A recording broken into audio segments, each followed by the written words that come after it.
Is Dale Herring a criminal at large? Case 101. Also, he's a sovereign.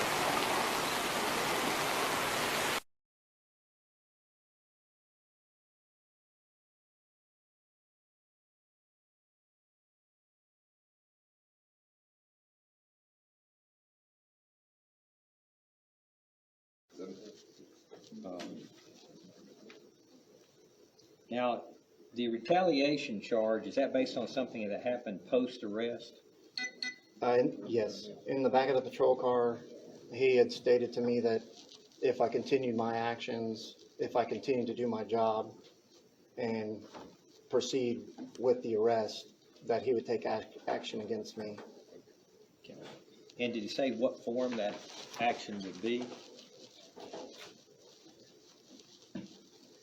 I'd have to go back and look at the video to USC be 42, very clear. 1983. Pounded my truck, took it to the lot and said it was state of Tennessee. They ended up giving me back my truck, didn't charge me nothing. Said I had to come get it from their property. They couldn't do nothing with it. Okay. And what I'm letting you know, brother, is if we continue with this, you're giving me grounds where I can come after you. You don't have immunity anymore when you're acting outside of your oath. Okay. And a lot of you guys don't, and I'm just being honest with you. I mean, I didn't do it with the last guys because, you know, I am one, I believe in forgiveness. But I can't allow this stuff to keep happening to me because it does bring a lot of hardship on me. And I will have to start, you know, getting made right again because this is causing harm against me and my family. Okay. You know, and like, I could forgive this. But if we go through all the steps, I will have to, you know, you don't have the qualified immunity once you're acting outside the scope of your authority, brother. Okay. I promise you, I'm not just trying to talk my way out of this or nothing. I'm literally giving you a warning right now that, I mean, you are violating my rights right now. Without there being a victim, you can't just take me to jail without a warrant. There's 2 stipulations in Title 55, you can pull it up yourself, that gives you the right to arrest me without a warrant. And that one, and both of them require me actually harming someone. That's being a DUI and getting an accident, or getting an accident and leaving the scene of a crime. In both situations, there's a victim in that. Okay.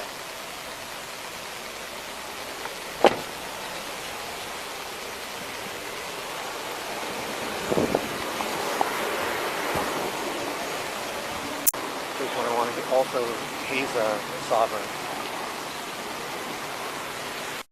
Case 101. Also, he's a sovereign. Case 101. Also, he's a sovereign.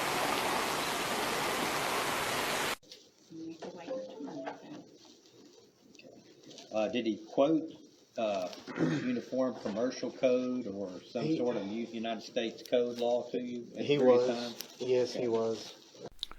Okay, so today we are at the United States Department of Justice website, which is located, and this particular page is located at this URL right here if you'd like to check it out for yourself, which I suggest is a good idea because it say right here, Section 242 of Title 18 makes it a crime for a person acting under color of law. Now that's, you know, your police, your sheriff, your sheriff's deputies, your highway patrol or state troopers, most of the judges, prosecutors, and everybody else involved with charging you with crimes on behalf of the municipal corporation. That's most of those guys there, acting under color of law, suggesting that there is a law that you have violated when there really isn't any. And an example of that is when police arrest you, throw you in a cage, and perhaps even rough you up because they have decided and made the determination all on their own that you are what they call a sovereign citizen. Ain't gonna run up with us now. Get out now! What's the emergency? Get out of the vehicle now! What's the emergency? Get out of the vehicle What's the now! emergency, brother?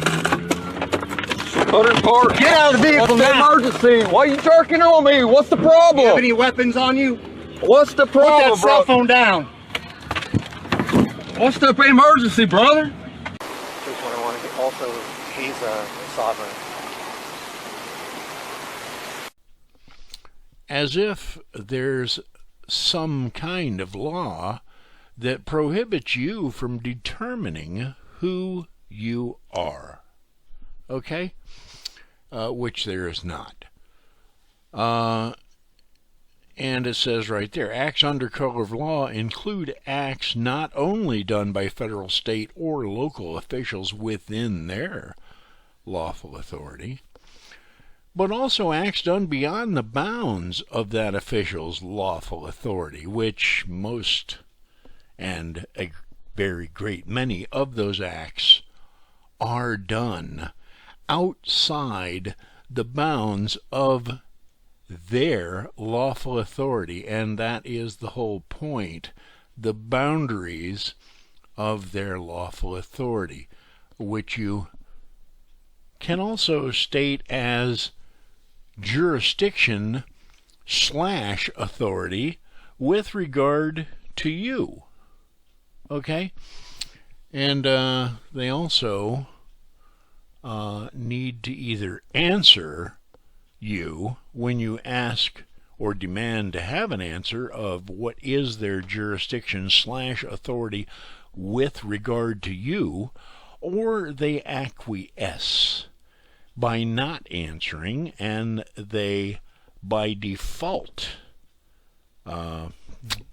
it is true, and that they don't have any jurisdiction authority for their actions. And of course, the law also states that silence in response to your demand for evidence is or equates with fraud, which is another thing that many of these people are actively doing.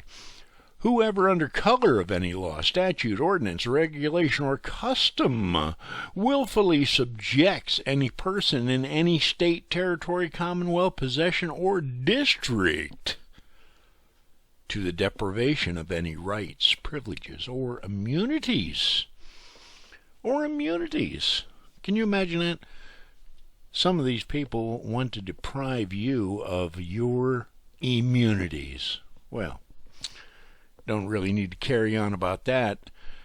Secured or protected by the Constitution or laws of the United States, and anybody that wants to look for it can find where their immunities are secured and or protected by the Constitution.